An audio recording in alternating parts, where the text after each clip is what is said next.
বিশেষ একটি দিন, তাই তো প্রেমিককে খুশি করতে সাজগোজ করে দেখা করতে এসেছিলেন তরুণী। প্রথমে দুজনের চোখে চোখ, হাসি আর খুনসুটিতে কাটছিল সময়, চারপাশে যেন ভালোবাসার আবেশ। কিন্তু এই সুখের দৃশ্য বেশিক্ষণ স্থায়ী হয়নি। হঠাৎ করে বদলে যায় দৃশ্যপট, কারণ এই প্রেম ছিল স্বামীর অজান্তে। আর ঠিক সেই সময়ই সামনে এসে পড়েন স্বামী।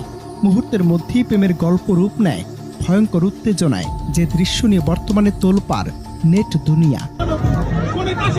সামাজিক যোগাযোগ মাধ্যমে ভাইরাল হওয়া ভিডিওতে দেখা যায় স্বামী স্ত্রীর হাত ধরে আটকে রাখছেন, প্রশ্নের পর প্রশ্ন ছুড়ে দিচ্ছেন, কিন্তু কোনো সদুত্তর দিতে পারছিলেন না স্ত্রী।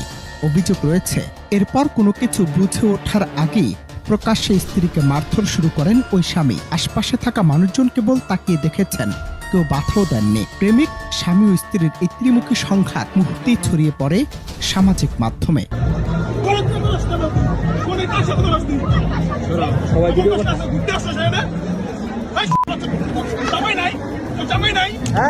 এই ভিডিও ঘিরে নেট দুনিয়ায় শুরু হয়েছে তীব্র বিতর্ক। এক পক্ষ বলছে পরকীয়া কোনোভাবেই সমর্থনযোগ্য নয়, অন্য পক্ষ আবার প্রশ্ন তুলছে পরকীয়ার অভিযোগ থাকলেও প্রকাশ্যে মারধর কি আইনসম্মত।